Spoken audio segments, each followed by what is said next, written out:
Well, this is the Stay Healthy Experience, and I'm Robert Ferguson, joined always with Barbara, a.k.a. BK, That's Burger right. King, Kris. Burger King, yeah. And Good morning. today in studio, we have an amazing individual, person, father. Guy's been in over 150 films. That's awesome. I mean, you hear his voice, you go, I've heard that voice before on some animated for TV show or something. Right? But thank you, Daniel. I know, thank you. It's Thank so you for great having to me on. meet you. You see, he dressed up for the occasion. As Drew Brees, baby. Nice. Hey, look, underneath, I got a jersey on. So I just need my Charger jersey. Kansas City Royals.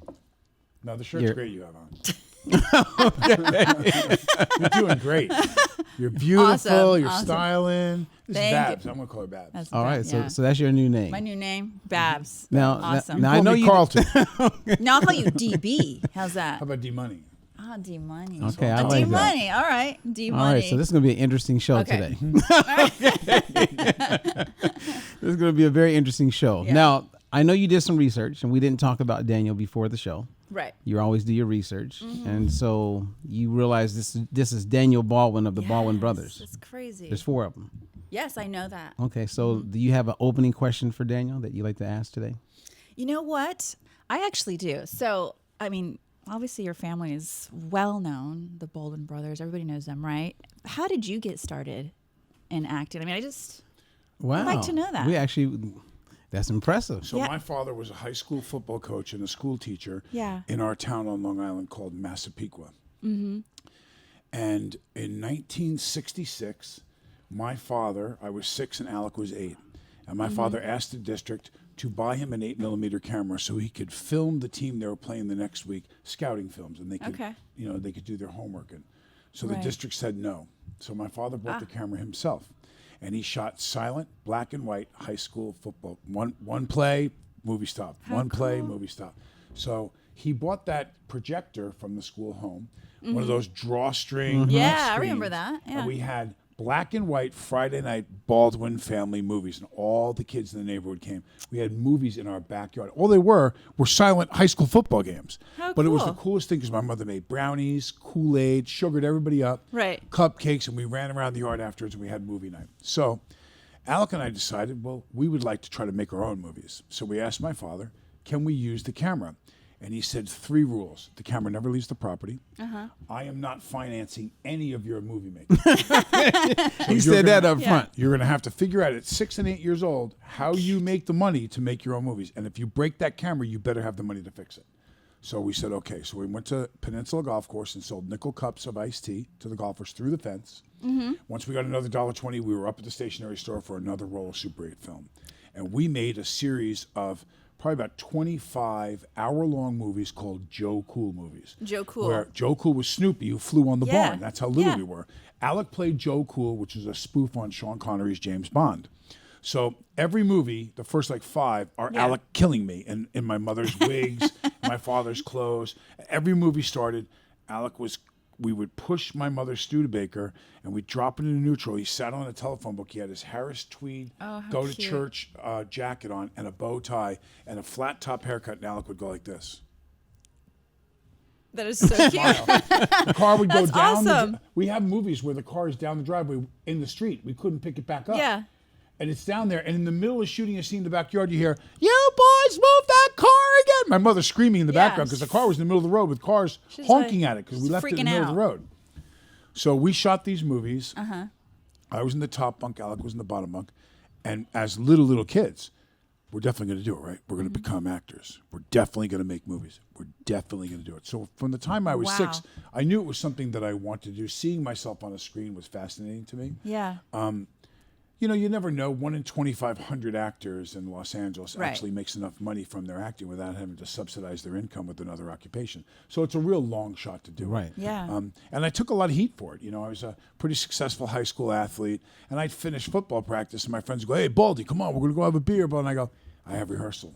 And they go, "What are you going to be, an actress, Baldy? What are you kidding me?" And I I love go, the accent. and it was kind of fun going to my 10-year high school reunion to see all my friends that I didn't go out with, and I didn't because I was in a play. Yeah. And to be on a TV series at the time. And I'd be lying to say that wasn't really gratifying to go, didn't turn out so bad, Right. did it? Yeah, I know. Yeah. But who had the twinkle first between the four of you? I guess between you and Alec, right? From a professional standpoint, we went, in chronological order. Alec was the oldest. He's the oldest. And by far, he's had the greatest success as an actor. It's funny, we're so competitive in my family to this day. We can't play tennis, play golf, but without trying to kill each other to win.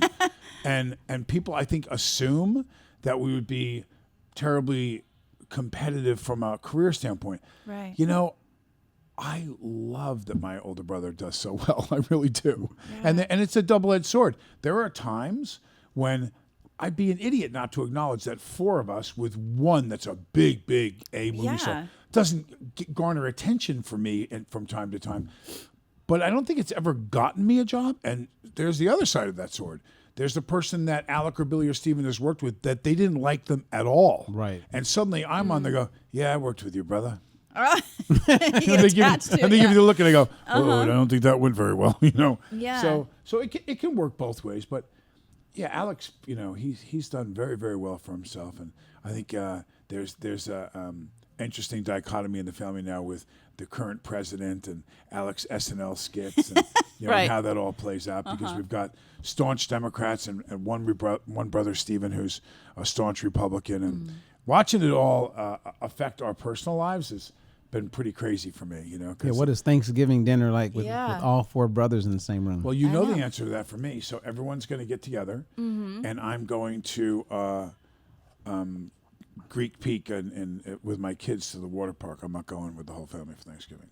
Oh, you I'm going to take my kids. your own I'm going thing. to go, and I do it almost every year Okay. because it's so overwhelming to me. And we're big personalities, and so watching.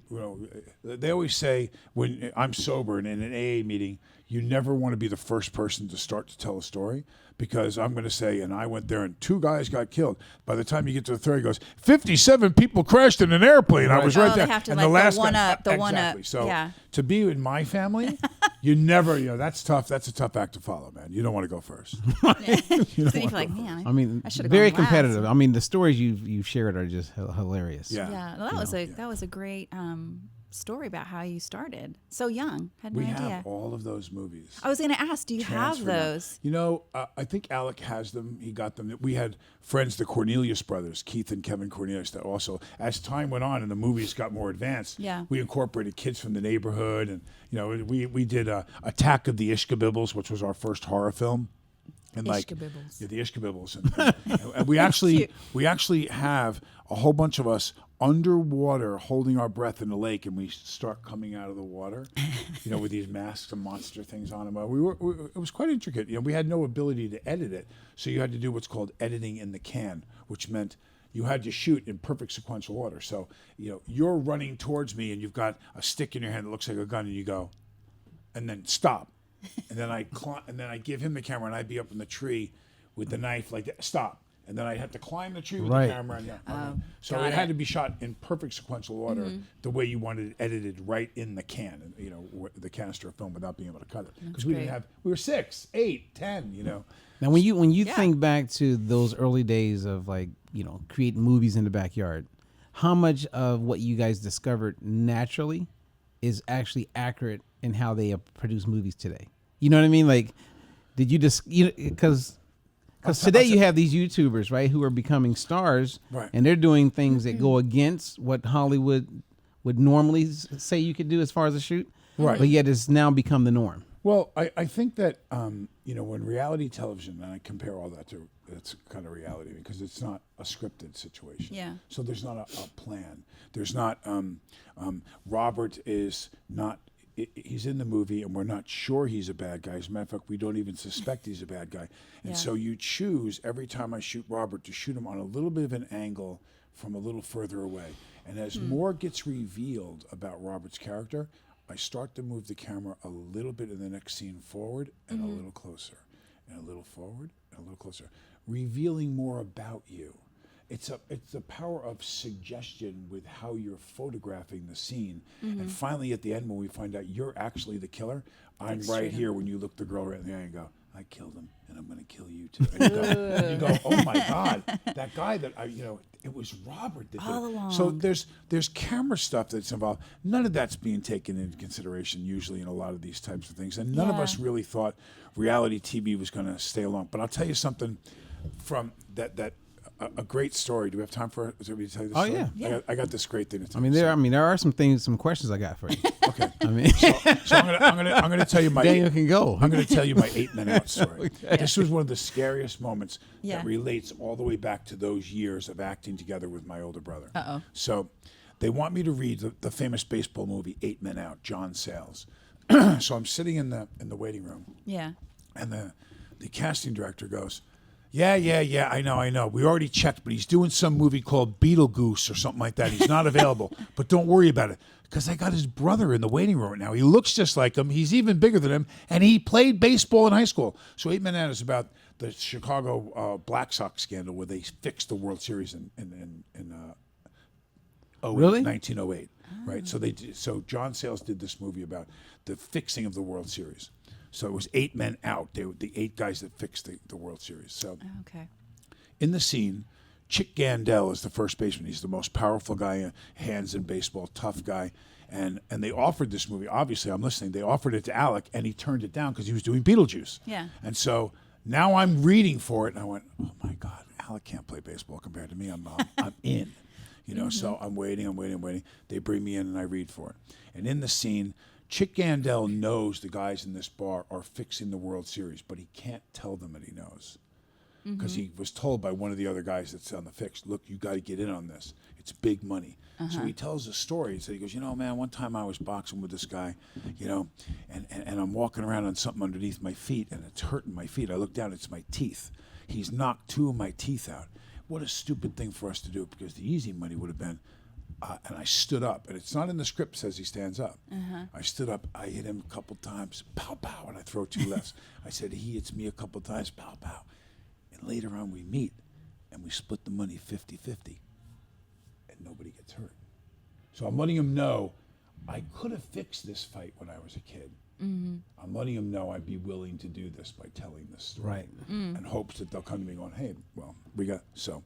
Yeah. I read it, I get it on tape. I get a call from my agent. Hey, John Sayles saw the tape. He wants to see you. It's a callback. So now I'm getting closer. I'm meeting the director. It's good news. I get in there and I sit down with John Sayles, and he's, he directed Mate One. He's an award-winning director, and he goes, so obviously you and your brother Alec rehearsed this thing, and you guys, you knew I had Alec. I went, no. I said, I never spoke to Alec about it. He goes, it's okay to say you spoke to your brother. I know you rehearsed this with him and went over this. I went, I never lie. I did not rehearse this with my brother.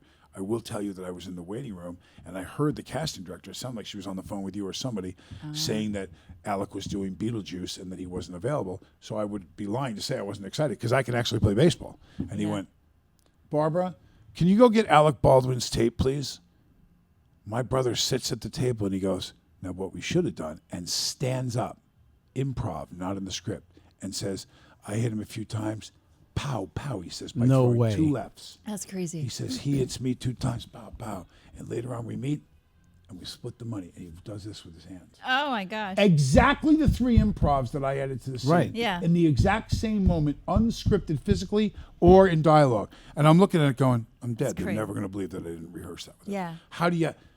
But that was No, I agree. the nature of what he wanted to do and how he was going to Yeah. make it his was the exact same thing I did.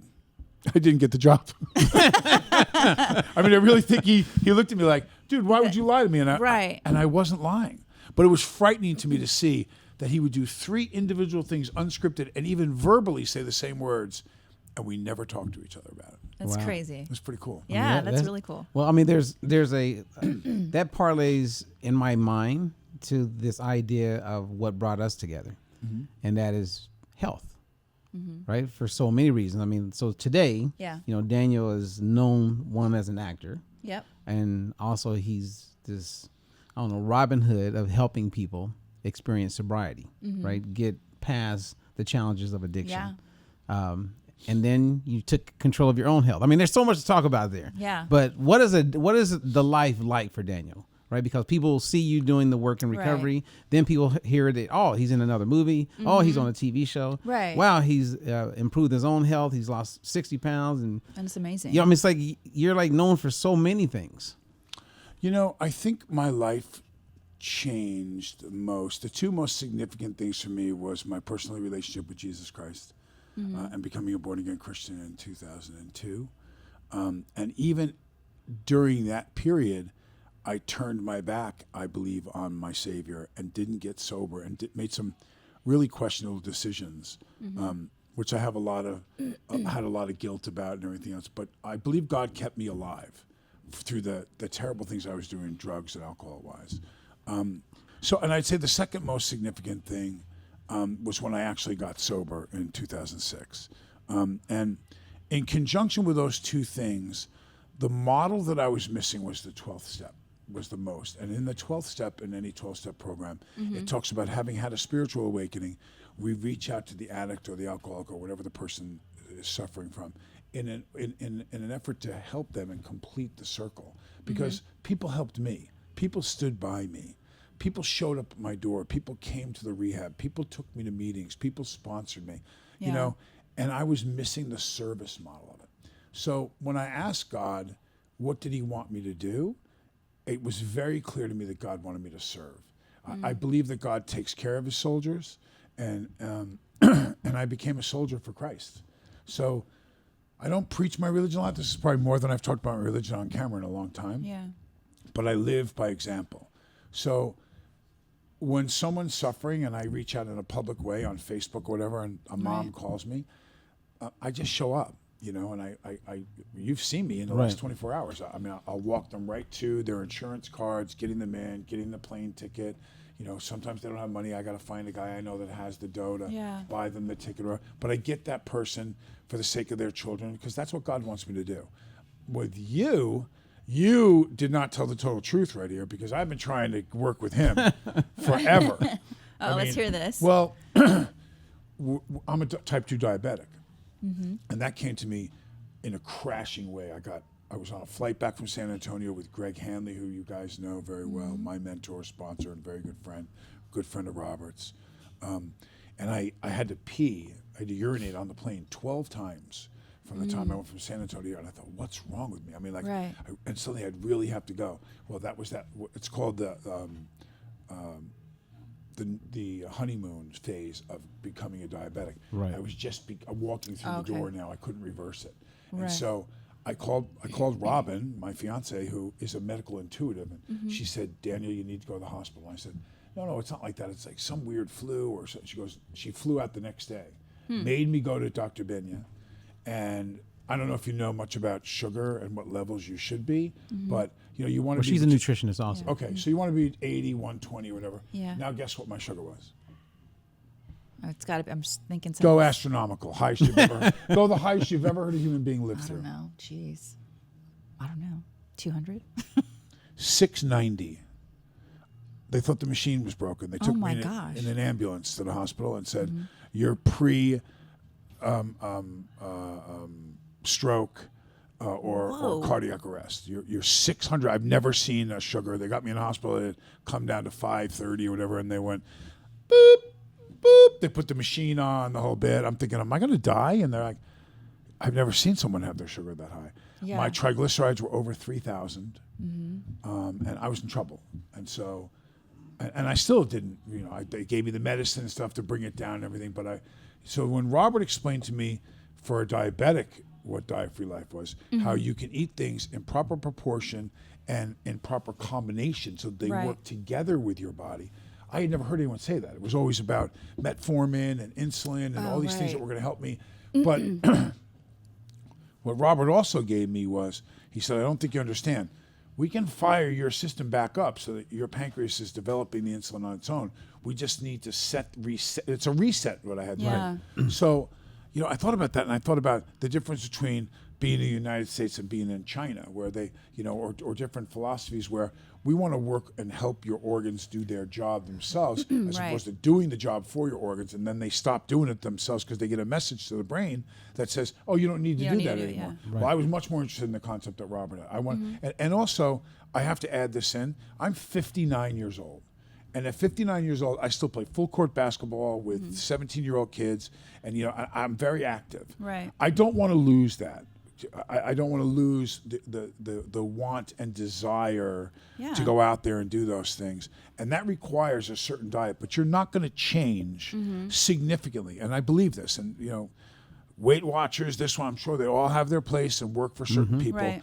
But the fact of the matter is, I wanted to learn how to eat things that I still wanted to eat. Exactly. The reality of changing significantly your diet at 59 and never going to eat this or never is such BS. It's not going to happen. It's just not So real. How do I learn how to be able to, not every day, but still Right. have 3 strips of bacon with my eggs and blah blah. And how do I learn how to have a brownie every once in a while? As a Right. diabetic, that's a terrifying Right. word, Yeah. But what I ate for dinner in balance with offsetting the fact that and do you have to have a piece of pie this big? No. Right. Guess what, fatso? You can have, and I'm speaking about myself, you can stop eating half a pie, because I could knock back half a pie and watch an NFL game in a second.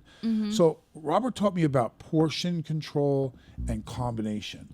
And That's I went, awesome. because I don't know if you know the story of the documentary I just finished, but The one No, running- you got to The tell the running story. with- Yeah, you about do the have to documentary. share that one. Yeah, that's. yeah. So, But- well, I knew my weight. I went in to go get my physical, and I have this lovely Chinese doctor who's a very, very good friend of mine, her and her husband.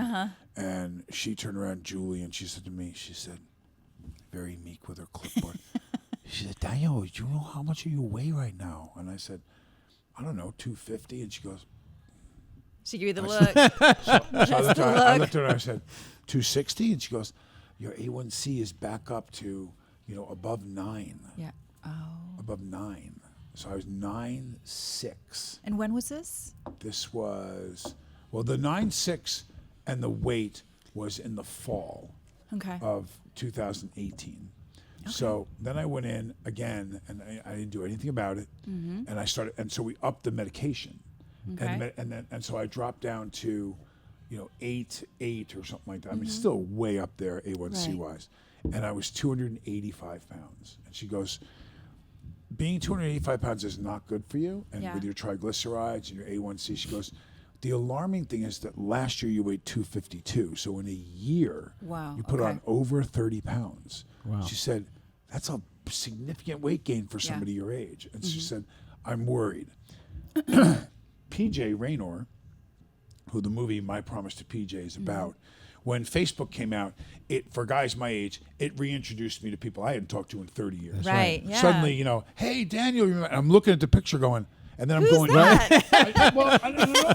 It's not He looks because, kind of familiar. Yeah. Yeah. well, I was in English class with you in 11th grade. I'm like, well, you got to do better than that. Did you live near me or, Right. And I'm looking, oh, It's yeah. Babs. Well, right. So Barbara Jean, PJ's mom, Okay. was my brother Alex's first girlfriend in junior high school. I mean, I Oh, knew my they were God. the Constantinos. I knew Barbara Jean, Rosie. I knew their whole family. And so my son's in trouble. He's facing charges. It's a heroin problem. Blah, okay. blah. So Right, I right. talked to the DA. I talked to the judge. I put him in a program. He does this to defer the charges. He gets healthy. He does it, but he gets out and he won't work a program. He won't go to meetings. "Oh, no, I'm good. I'm great." Okay. I said, "PJ, you're never going to make it." Now, Right. PJ worked in this studio. He Right. knew Robert Yes. very well. Yes. He did share that built, with me. He built That's this. Right. a great story. Yeah. So PJ goes, he relapses. He's in trouble again. He's stealing stuff from a construction site that he worked at. Now he's got more charges. Oh, no. They bring all the stuff back that he did before. So I talked to the judge. I said, "Listen, it's a non-sexual, non-violent offender. He's got a drug problem. Do you Yeah. really want to put him through the system and he's going to just end up in prison the rest of his life, or give me another shot at rehabilitating?" Right. He goes, "Let's put him in again." I put him in Nice. again. He smokes weed Oh, in the God. place and tests dirty. Wow. Oh. So he's sick, and he's doing drugs in the Yeah. facility, knowing he's facing now like 9 years or something. Oh my gosh. So they re-violate him, but now I got to fly out there and go get him. and talk to the judge and meet him, promise him I'll show up for stuff. I had to beg, Right. borrow, and steal this time. I put him in this time, and we sit down together, and I said, I want you to write me a bucket list of the 10 things you always wanted to do that if you end up in prison or you overdose, you won't get it. I put them in descending order. So I Right. took the list out I wrote in 2006. We had one match to run with the Bulls in Pamplona, Spain. So I said, you get 2 years sober, and I will fly you first class with you, and I will take my fat, tired butt out there and run with those Bulls with you. Well, he got 3.5 years sober. He hooked up with some bad people. He went out. He relapsed one night, and then the one first time he shot again, he overdosed on fentanyl and died. So I lost PJ, who helped here. He helped, sober. Yeah, he helped so many. He was really a special kid, And I've lost hundreds of people that I've literally a couple hundred now that I knew in varying degrees, but no one that I loved like this. Right. This was my my pride and joy of where I said, I use him as an example. Look at this kid. He was going to prison, and he did it. Yeah. And then I introduced him to P, and P would help me, 12-step guys. Now he's gone. So I think part of that weight gain and that depression and blah, blah, blah for me was about PJ. So I decided February 7th that I was going to go back to what Robert had taught me. I brought out the book. I didn't say anything to him. I didn't say anything. It was an internal. I had already been taught what I had to do. And I had been given that. I'm pretty methodical when I want to do something. So I went to a real simple out of your book diet plan, and I ate the same meals. I rotated them every 3 days. So day 1 I ate menu A. Yeah. Day 2 B. Day 3 C. Back to A. Just kept it simple. For 5 months. Oh, wow. Good. I did it. Wow. I went from 285 to 228 in 5 months. My A1C dropped from high 8 point something to 6 point something. That's amazing. I flew with PJ's ashes to Barcelona. I drove to Pamplona, and I ran with his ashes with the Bulls. Oh, my God. I'm like, And ugh. so, and Gives then me I chills. entered the stadium in front of the 40,000 fans that were all there from the Bull Run. I hit my knees and I spewed PJ's ashes in the stadium. And so I kept my promise.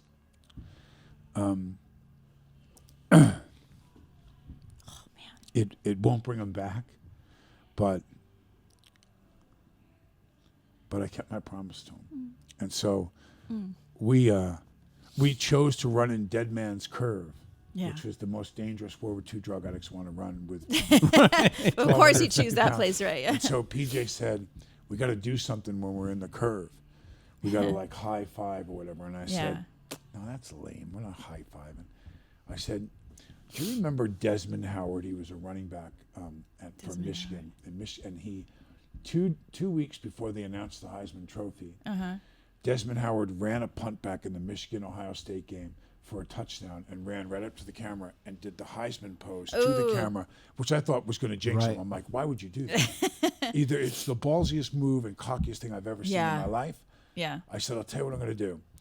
I'm going to run in Dead Man's Curve, and I'm going to Heisman pose a bull in the curve. Sweet. And so I hit the curve, That's so awesome. and I Heismaned. I mean, look how nervous he is in this. It's like, woo!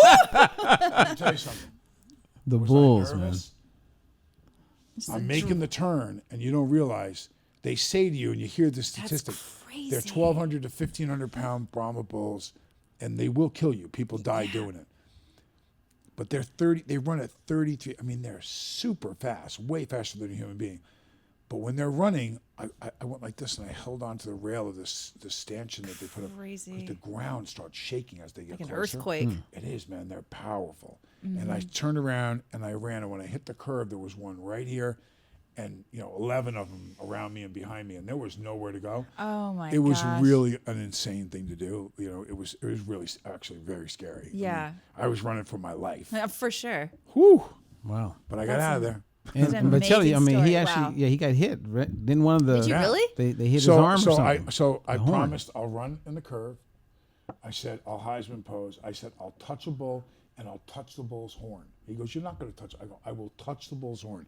So I shot 10 cameras while I was running with the bulls. I made it into a movie. Yeah. So I interview, training, diet-free life, That is amazing. And I've turned it into a pretty cool film, but I got to show you this. You gotta- If you thought. That So is I'm incredible. I'm running, and I realized that as the last bull went by, and I have it, it's a really cool shot in slow motion. I just touched the bull, and you could see my hand hit it in the butt. You're like, I'm good, got it.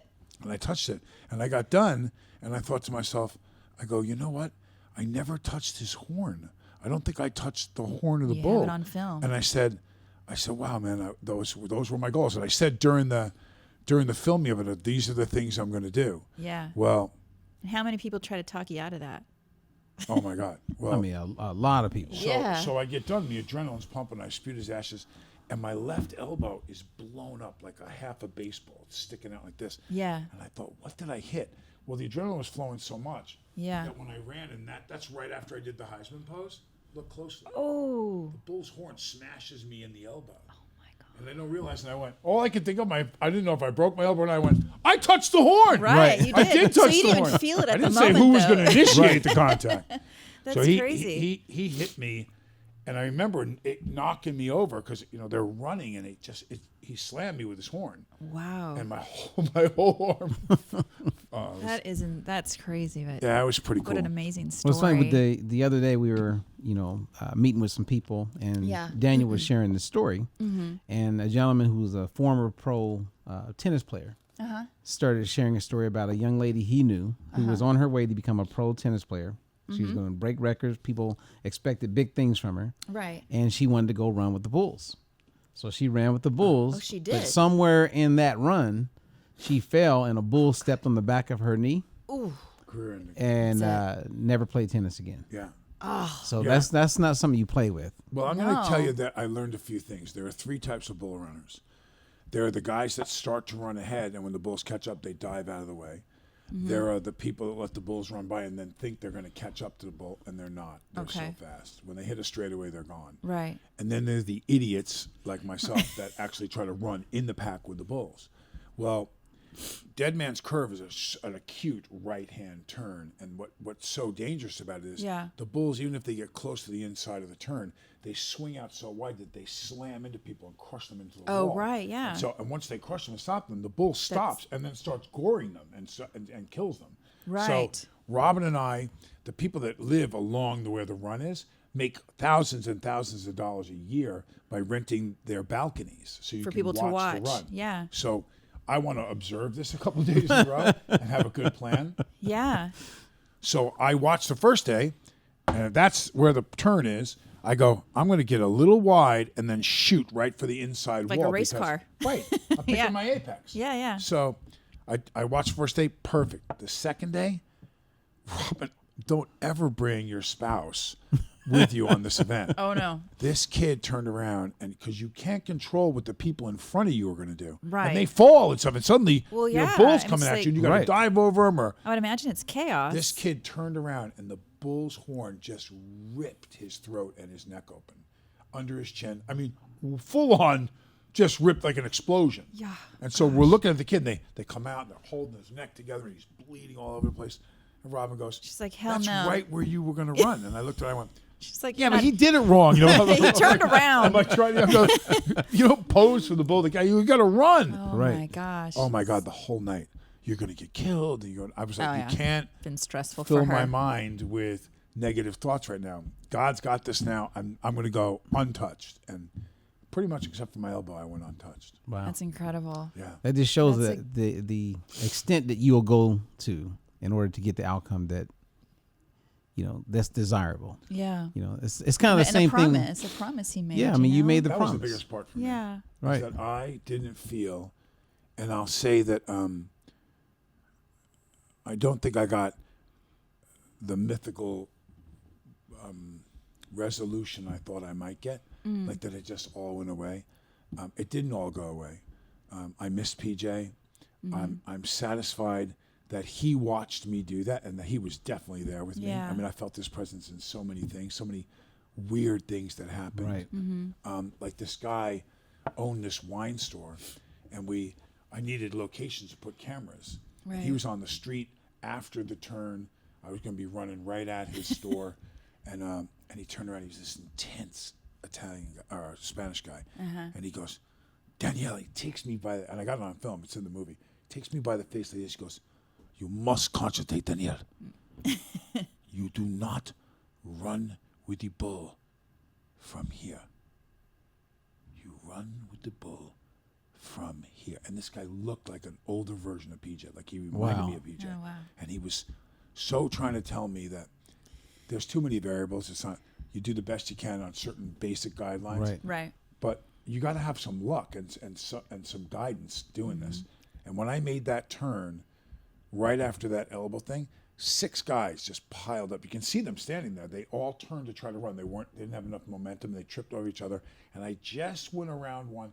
The bull hit me in the back a little bit too. Ugh. And I mean, I was with like a half a second, and it could have been a really bad outcome. Wow. It was just amazing, the whole thing. You know, and there's a part of me that would love to go back and do it again, and blah, and then there's a part of me that went, you were really lucky nothing happened. You know? Yeah. Well, and mission accomplished, right? Yeah. So the next goal is to make the documentary available to the masses. Yeah. Move some people. That's coming. That will And, definitely move people. And I don't say this lightly, but honestly, had it not been for my relationship with you and learning about this, I know me. I could lose 20 pounds quickly. That's a false loss. You know what I mean by that, where you really didn't lose the weight by changing something significant about your life. You kind of cheated so you could be under a certain weight for your insurance test, you know, Right. that kind of thing. Or that wrestler that wants to drop unhealthily Right. to It's a a lower temporary- weight class. a temporary fix. It is. It's totally a temporary fix. But it was a lifestyle change for me, you know. I mean, even after I knew I would bounce some, and I went from 228 and I put 15 back on, and that's where I am now. But now the bar, though, for me, because of my relationship with you, and I thought, you know, I could go to 215 and just rip up now at almost 60, you know. I mean, the difference, honestly, in Robin, my significant other Yeah. is in really good shape, 52 years old, you know, she trains. That's awesome. And I got to a point where I looked at myself in the mirror coming out of the shower and I went, man, I gotta start turning the lights off. You know, I mean, like, I was embarrassed. Oh. And now the bar is raised. I mean, look at the shape he's in and the discipline he has. And I think, man, I could look like that. You know, I could look a lot better than I am now. You know, and that's been the rededication that now we're going to do. Now that he's love finally it. woke up and That's right. He'll let me in the sandbox. finally for a little woke? bit. Well, I mean, but you know, as you say that word, woke up, and then I think of the lifestyle that you have and people Yeah. who are actors. And I think of, I mean, this guy's done movies with Oliver Stone. Right. I mean, the list goes on and on. Yeah. But at the same time, you had a lot of friends who their lives came to an end prematurely based on their lifestyle. Yeah. Right. So was it Farley that you knew? Like some of the stories that you've shared with me about these celebrities, and you could see Yeah. that death was in front of them. Right. Man, I could cry to think about how bad I'd love to bring John Candy in here and say, man, listen to my friend Robert. Let him help you. And here was a loving, giving, great guy who was a tremendous overeater, had no discipline, and had so much still to give. Right. You know, and he's gone. You know, that great talent is gone. And his biggest sin was the food. I mean, he did not understand. I don't think people can properly grasp. Maybe this is another show down the road to do, but the idea of how simple eating in balance is, and how that you dread the idea that I'm never going to have a piece of pizza again. And I didn't eat pizza for years because of the diabetes, and it wasn't that you couldn't eat a piece of pizza. It was you can't eat a whole pie anymore. Right. But you can, but it has to be coordinated with other things, and you can't do pizza and French fries. And pizza, certain stuff you can't do. And I learned that from you. That's so awesome. It saved my life. What you taught me saved my life. Well, thank you. Now That's we're saving more amazing. lives. I know. I love You it. can't keep it if you don't give it away, bro. Right. And then you have like Farley was a friend of yours as well, right? I was with Kris just days before he passed away doing an intervention with him and his brother and some other guys at the Low Santa Monica Beach Hotel. And that was the more alarming thing. The drug addiction is obvious. You can do X amount more heroin or cocaine or whatever you're going to do, and your life ends right there. You overdose. But for Kris, the alarming thing for me was he was shooting a movie up in Big Bear, and how big he'd gotten. He was already a big guy, but he Right. moved real well for Right. a guy. You know, Yeah, he was he a could have really physical comedian. You was know, like- he was he so, could have lost 50 and still been a bigger guy, but you know, now he was like 150 over. I mean, he was over. He looked like he was over 300 when I saw him. Right. And I remember saying these words. We were out on the balcony, and I said, "Kris, if you don't do something, you're gonna die. Like now, I could see his coloring and he, you know, he'd always and he'd say, "Oh, you guys," and he'd try to distract you with the zaniness and I said, "No, bro." Yeah, you can see. And then I think it was 2 or 3 days later, his brother found him in his hallway in his apartment in Chicago. He was It's dead. horrible. Wow. But you know, when there is, for those people out there that don't understand addiction, they do make terrible choices. It is a choice, but it's Yeah. a choice with a predisposed disease. So I'll say this is the analogy I always give. If someone gets cancer and they find out, God forbid, male or women get breast cancer, let's use that as an example. Right. You have breast cancer and you say, you know, God forbid, Barbara, you have to go get these treatments and you have to get them on Monday, Wednesday, and Friday for the next 6 weeks. We can arrest this, we can help you, and you decide you're going golfing or to Vegas on the Fridays because you really don't want to go get the treatment. Right. Now whose fault is it? So you're sick, but if you're not going to take some accountability and some responsibility Right. for your recovery, Yeah. I know, but the Friday ones are really inconvenient because I go to lunch with my friends. Well, okay, well, Right, we hopefully hear that 2 all the treatments a time. week will help you. Yeah. And, well, it's the same as the diet. It's Exactly. a slow, terrible death. With the diseases and the organ things, the breakdown and everything that happens, particularly when you get older. And so you look at people who I say, I can help you with this. This is my friend's book. This is my friend's program. And I just, you know, I don't know everything you do. I just know what I have learned from you, and I Right. just do it. But what was the line that they said that the deadliest enemy, the number one terrorist to this country is Excess body fat. excess fat? Yeah. You know, when you look at how many organ breakdowns there are that are directly related, cancer, Incredible. everything, to fat, really, when you think about it, you pick what charity that you want to work with for the variety of things. Your program is helping almost all of them. Yeah. I mean, excess fat is How tearing us up, proud? man. How proud must your parents be to know that you're going to help change it? My mom would say, "So what does he do again?" Listen, that's better than your mom is saying, "Who?" I know. Yeah, so I'm not sure what Lawrence. That's my middle name. So they go, "What is Lawrence. Lawrence doing out there in California?" We Yeah. still don't know what he's doing. just living it up. Well, I mean, my mom obviously does because she lost 125 pounds doing exactly Yeah. all Wow. this. And mom No. is a 2-time cancer survivor, breast cancer. So I mean, so she gets it. You know what I mean? Yeah. And she sees where it can be beneficial for other people, and so we just keep it moving, man. Just keep it moving. Now, don't let this guy like fool you because you know Daniel can do a whole bunch of different things. Like I Yeah. found out. Actually, no. we could do a show on things I find out about Daniel Baldwin. Oh, tell me. Oh, that'd be fun. So I just found out the other day with Daniel that he was in a video with Tupac. Yeah, baby. Oh wait, is that where? I mean, tell her about Okay, so is that where the?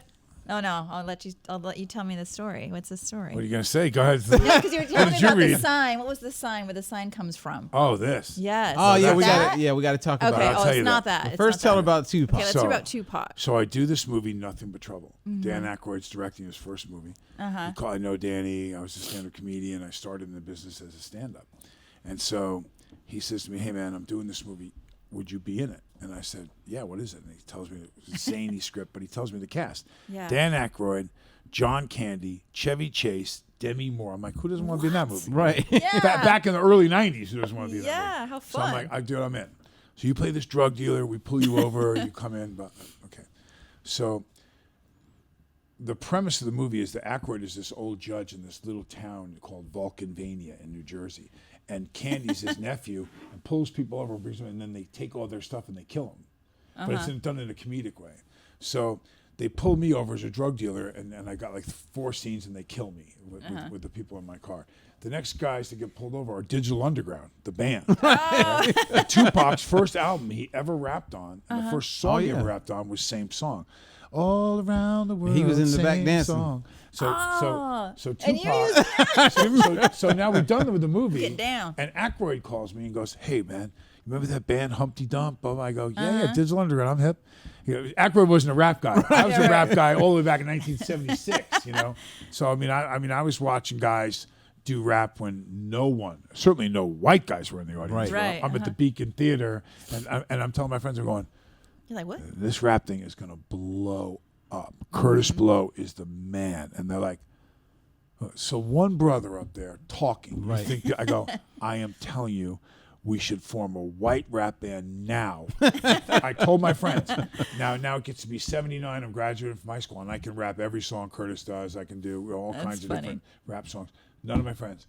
And then, of course, who comes out?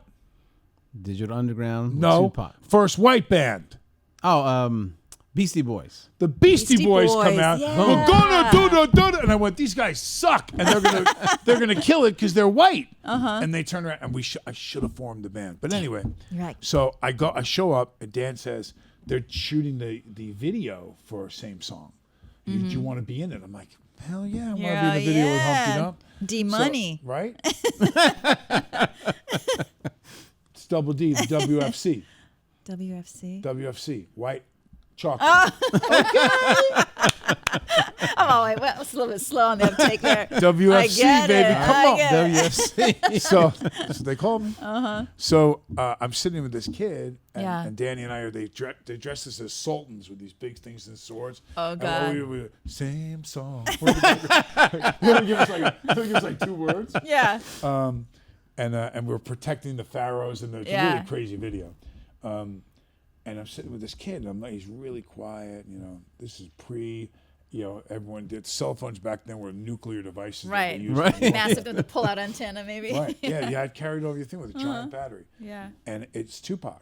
And so we're talking, we had lunch together 2 days in a row. Oh, awesome. Really interesting kid. Really, really interesting. Very shy, very respectful. And he gets his first riff in Same Song.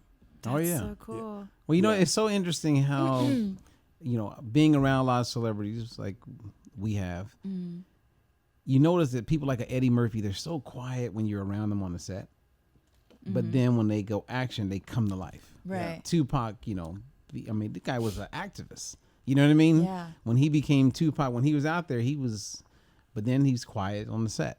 And I'm sure you've seen that a lot, right? Certain people that are just quiet, but yet they're known in the world as a certain way. It's funny because, or the other thing that happens is, I remember I said one of the most poignant things I've ever read about Robin Williams, and I knew Robin for a long time. And finally, Barry Levinson, who created Homicide: Life on the Streets, the detective show I did in Baltimore, he had a very long-running relationship with Robin from doing Toys and different movies he did with him. And so he brought Robin in as a guest star. And on the show, Robin, his wife gets murdered outside of Camden Yards. He's a tourist from Iowa, and he watches his wife get gunned down in front of him over a necklace. And so I'm the primary investigator on it. So the episode is me versus Robin in a way. And he doesn't like me in the episode. So the first day we start shooting, he decides he's gonna check what I'm made out of on set during a scene. Oh. And starts swearing at me, and I got right in his face and screamed. off script, or was it Words part? that could never be said. Okay. Right. He just wanted to see. He was checking How you react. He wanted to see who had what between their legs. Is what he was yeah, it was a dick out contest, and I'm looking at him thinking, I'm on this show. Yeah. I don't care who you are. You're not going to speak to me. And I were right back at him. They had to separate us. Whoa. And they, Tom Fontana was the producer of the show. You can't talk to him that way. And he's a guest on our show. I went, hey, man, this is my house. Right. I'm a serious regular on the show. He came after me and said, I want this effing guy off this investigation. You pussy, you this, and saying all this stuff to me. And I looked at him and I went, Whoa. hey, bitch, you're the one that just watched your wife get shot right in front of your kids and didn't do anything about it. Right. I said, so who's talking to who? And then he got chest to chest, and but I knew what Robin was doing. Yeah. He wanted to see if I was going to back down to him. Right. He had gotten another actor the day before. They were up on Kyle Secor, his name was, and they were up on the roof. And unscripted, he said to him, the scene's almost over, and Robin just looks at this actor. None of this dialogue I'm about to say. He goes, "What's it like to have the gun?" And Kyle kind of looked at him and even like looked around a little bit. Took He him goes, like, what? Just, let me see it. Can I see it? And Kyle went, Mr. Roach, it's really highly improbable, and it's really not. Just take the bullets out of it. I just want to touch it. I want to hold it. I want to see what that feels like. The guy just lost his wife, and Kyle, it's Robin Williams asking him. Kyle fell for it. Kyle took the clip out, emptied the rack out of the chamber, let him manipulate and him. handed him his gun. And you just see Robin go, punk. Right, like handed him fail. the gun back like, you would never give your gun Right. to a pedestrian. You're a detective. But you know what? Kyle didn't know what he was doing. And not that Kyle, he's a great actor. Right. Yeah. But he got caught up in the Robin thing. I knew what he was doing when he was going after me. But the interesting thing that I said when I said the quote was later on, it leaked out that he and I were highly volatile together. And Robin called me that night. He goes, "You good?" And I went, "I'm good. You all right?" He goes, "Good. See you tomorrow." Right. It's nothing personal. He just wanted to check in. You know what I'm doing, right? Right. I'm setting the tension because we had a big scene in the box when I questioned him about what happened. And he goes, "What would you have done? What the hell?" And he flips out at me. He wanted to build that moment. He was that good an actor, and he would sacrifice if you can get your ego out of the way. Yeah. "Oh, well, Robin hurt my feelings." Come on, man, bring it. So the LA Times woman said to me, "What was it like to work with Robin Williams?" I said, "People forget when they think about all the comedic roles. Did you see Awakenings? Did you see the movie he did with De Niro when he plays the scientist?" And I go, Robin's a great actor. Yeah. I mean, he can play a lot of things. It's not always just doing John Wayne and doing this voice. Right. He's brilliant. I said, and it was I was really looking forward to it. It was great. What was it like to get to know Robin Williams? I didn't hesitate. I went, "Does anyone get to know Robin Williams?" And the woman looked at me and she went, "What do you mean?" I go, "Well, the camera goes off after he's doing the scene where he's playing a guy in that scene, and then suddenly he's doing his impression of what a stereotypical gay voice, and he's dancing, and then he's doing John Wayne to you, and then he's hey man, what are you up to, boy?" He's doing Mr. T. Right. I never got on set to talk to Robin Williams. Like, I happen to have been probably the only one besides Barry that knew Robin Williams. But Robin was always on. Right. He was always doing a Interesting. character. He was always somebody else. And now we see what happened to him and Right. how confident was Robin in who Robin really was. Right.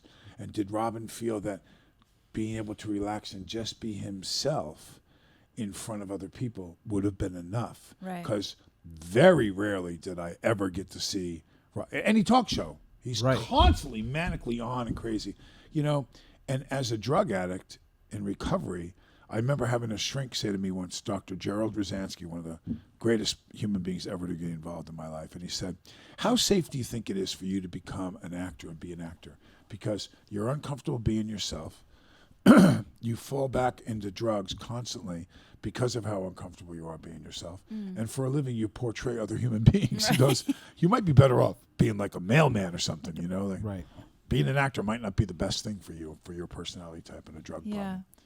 Now, why do you call Interesting. yourself? Why do you say I'm an addict in recovery? Like when people talk about labeling Right. all the time, you know what I mean? Like some So people I'll say, tell "Well, you. I'm not going to say I'm an addict," but yet you're so quick and easy. Even though it's been over 12 years, you've been in Right. recovery. Right. Well, so Cindy Collier was a counselor I had when I was in a rehab once.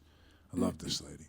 And she turned around and she took a chair. I was sitting in a chair like this, and she put a chair where you are. And she goes, "I want you to look straight ahead, and I don't want you to look to either side. Just keep your head focused straight ahead. Do you see that chair?" And I went, "Yes." And she went, "Okay."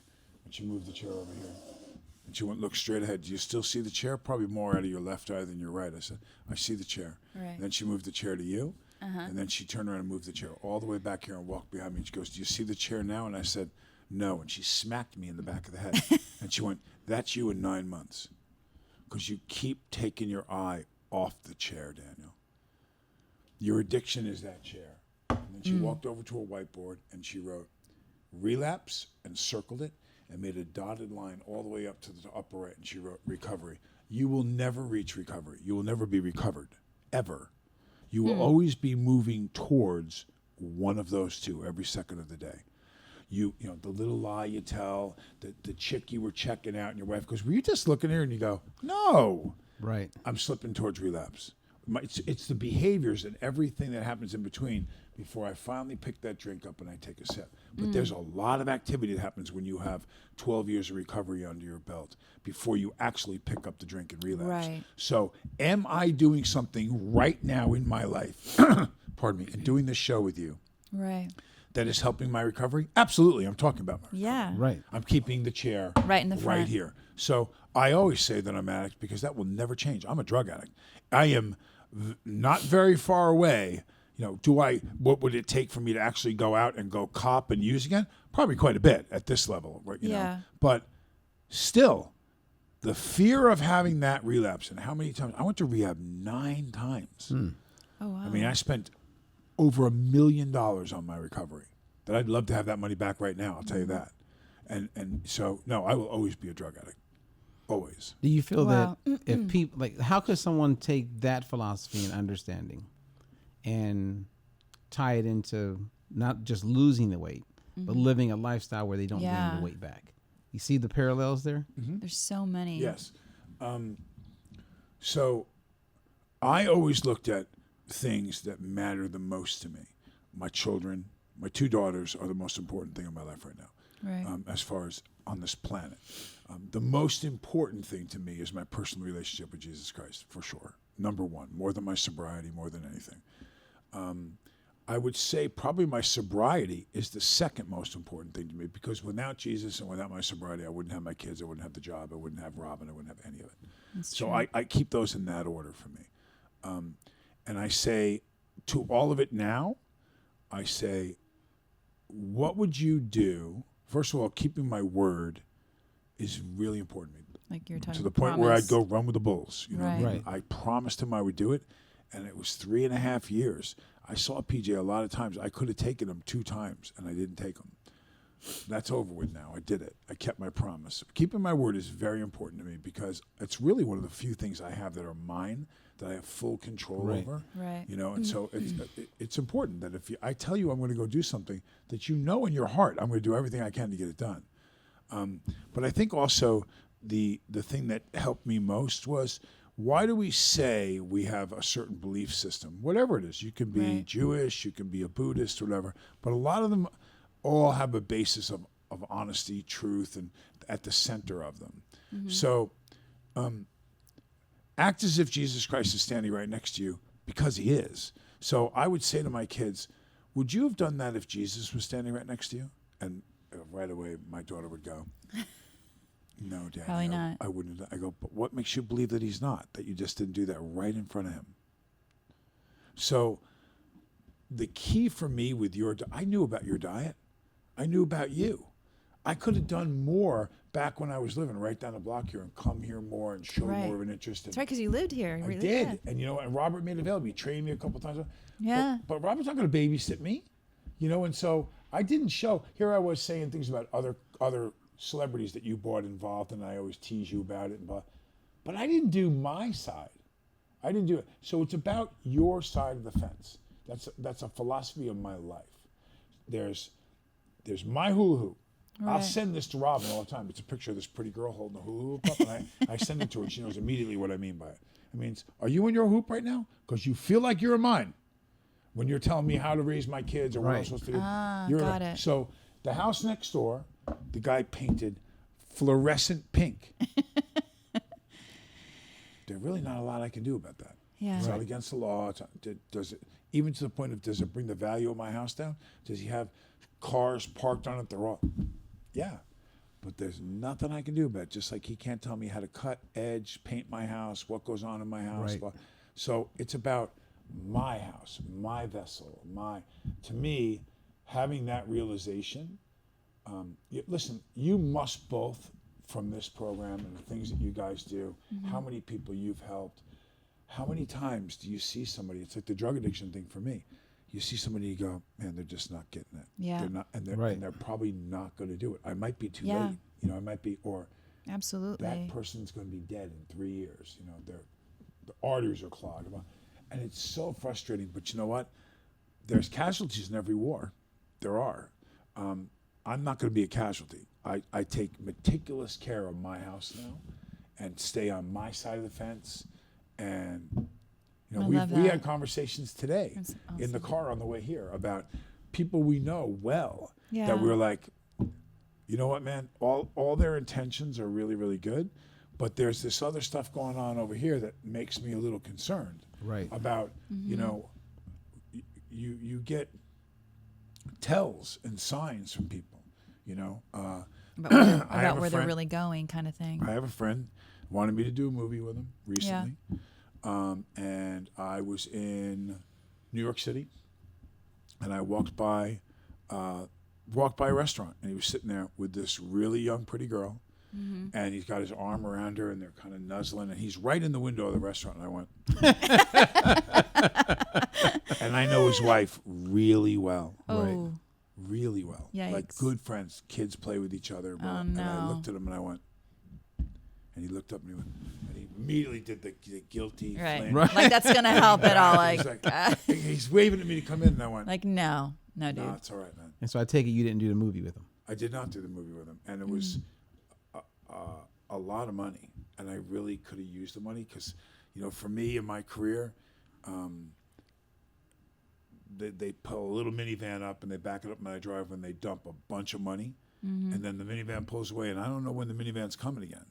So when you get those kinds of offers, you know, and I've said to Robin, I can't, if I didn't work for most of the producers or most of the people that were not at the same level spiritually as me, and their conscience wasn't the same or morals, I'd never work in Hollywood again. So I'm willing to, as long as I don't have to see it, but this was I knew his wife well. Right. Be like if you knew Barbara's husband kind of thing. Right. Where you know her that well, and then you saw him doing something, you went, dude. And he wanted to bait me. He was going to try to explain it to me. I could see him going, come here, no. Right, like no. I went, no, bro. I saw enough. Nose buried in the neck and tickle. Sorry. He dropped the pencil. Right. And you know, the funny thing is, I haven't heard from her. I haven't heard from him. Nothing. And these are people I would talk to, you know, once a week. Right. Nothing. But no, it's important who you surround yourself with. Now we have about 10 minutes, and I got 3 power questions I got to ask you. Oh. So you're trying to tell me concise answers now? Well, no. Yes. We're tightening. No, I wouldn't say no and yes, but I would just say, and I'm sure there's probably a question that you have about. I do. Bring it. Many things came up, but let's. Yeah. Not long ago, I was taking a photo, and oftentimes after I met you and got, you know, spending a lot of time with Greg, I would always in my photos have the peace sign.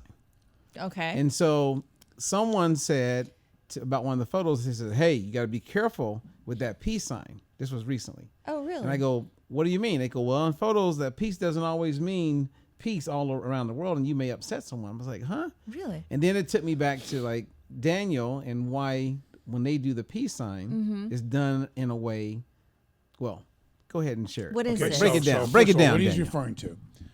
Break it down. You gotta be careful what you do with your fingers like that. Because you But actually doing the. You could be saying something to a gang somewhere. That's right. That's true.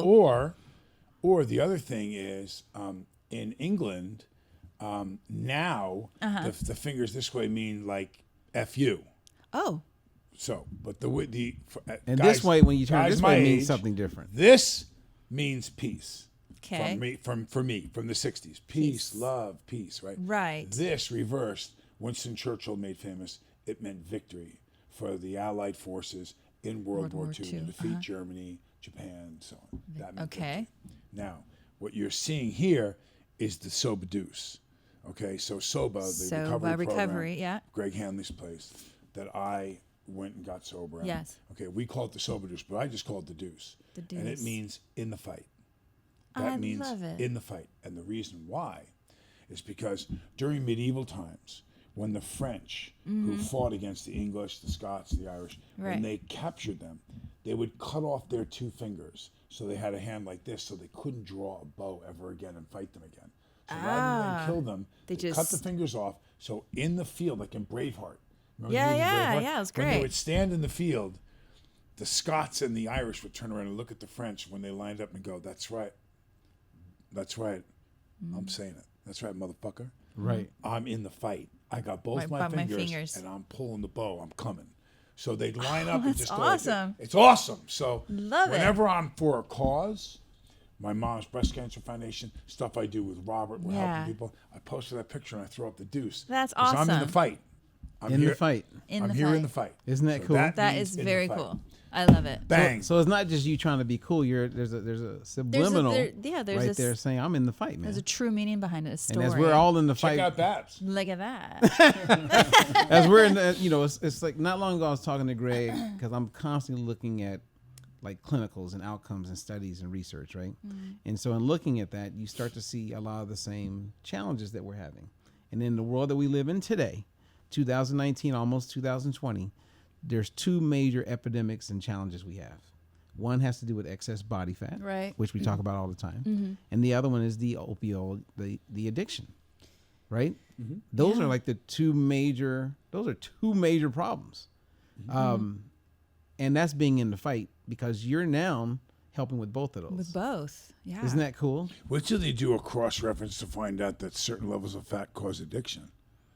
Whoa! Then we'll be chasing all of it. Well, isn't Doing it it true that a all. lot of the young ladies, I mean, many that I've met at through SOBA and in Texas, et cetera, they kind of started using meth and using some drugs because they didn't want to gain weight. Body image problems. Yeah. Right. Confidence issues. I'm sure all kinds of things. Sure. And then they get, obviously you become addicted to it. And then you think if I ever do get off of this drug, I'm probably going to gain weight. I mean, have you experienced that or heard that from young ladies going Yeah. through the process? Yeah, your experience with young ladies is far more vast than mine, though. Hey now. Watch out, everybody. All right. Now, what question do you have for Daniel before we get out of here? Oh, there's so many, but I was thinking of a few, but this is the one that's sticking with me right now. Because you did mention your girls and how important they are to you. And the fact that you started your career so young, right? And you have this very famous, well-known family. Would you be opposed to your daughters following in your footsteps Oh my God. because of all that? And then the challenges that Oh you've, my you know what I God. mean? Like, Yeah. Do they have signs of wanting Yeah, to be like TV 'cause- or YouTubers? I'm sure. because and there's another thing on top of that, especially with social media now and just the maybe lack of no, privacy. It's so hard to keep things really private and Listen. sacred anymore. Okay, so you're on the show. Say hi to Barb. Hi, baby. And say hi to Hello. Robert. Hello. All right, so I have you on the show, and I want you to answer this question. What do you want to do for a career when you get older? Oh! Oh no! Say it ain't so. Be a doctor. Kayla wants to be an actress with me. We'll be a Oh, God. All right, you I love got, you both see? so much. You got is it a twosome now? So my Says daughter he- comes to me and she says to me, she Yeah. goes, Dad, now remember too, it is way harder for a girl to make it than it is for a guy. Just because of mathematics does not lie. There are more women on the planet. The number of roles in film and television are about 10 to 1. Look at any movie, how many guys are in the movie, Right. even the small parts, Interesting. to how many girls. Yeah. There's the lead guy, his wife, there's the Halle Berry's the bad chick, and there's Right. 9 bad guys after her. Right. So, it's such a male-dominated Yeah. thing. So, and knowing what you're judged for. Exactly. If every girl, you could be a guy and have an eyeball hanging out and your hair going sideways and you play a guitar and you're in. Right. But a girl has to be sexy, pretty, good shape. I mean, it's just such an unfair thing for them, what they face. And I'm Right. coming up against that now, even at 11, when she starts to, and I'm a pretty hip dad, but I want to keep the boundaries where they're comfortable for my kids. So we're starting to talk about my younger 10-year-old is budding now before my 11-year-old. So, we go to the doctor, we get the physical, and she goes, I think she's going to start her cycle soon. The 10-year-old. I went at 10? Yeah. Right. I said, are you kidding me? I go, they're going to be going bananas together, huh? I go, oh my God. Oh, that's going to be very interesting. Yeah. Right? So I'm talking to him about, I go, girls, we need to have a little talk. I said, I'm not sure what talk you've had with mommy or whatever. And, it's been a difficult thing for the girls with Right. me and their mom because their mom has had some problems with alcohol herself. Okay, got it. That are still unresolved. So, I'm having that weird conversation with Avis going, well, you do know that. She goes, Dad, I know I'm going to have my period. Dad, I know my boobs are growing, blah, blah. She goes, I really don't think I need to talk to you about this, okay? And I went, okay. Well, I just want you to know that I know a little about it, and if you do want to talk to Daddy about it. So I want it to be Trying open. to keep it open. But you got to be really careful about what you tell them they can't do. Because if they're anything like me, that's going to make them more curious and they're going to want to do it. Want to do what you So said. she's got Finn, my little snitch. Finley, my younger daughter, comes up to me and she goes, Avis has a boyfriend. You do know that, right? And I went, Oh. she's 11. And I thought, do you have boyfriends at 11? I mean, I have older daughters, and I don't remember it at 11. I knew I started to notice girls, and that was kind of fun. You felt a little different talking to them. Right. But I was playing ball, and I was, Right. 13, 14 for sure. Yeah.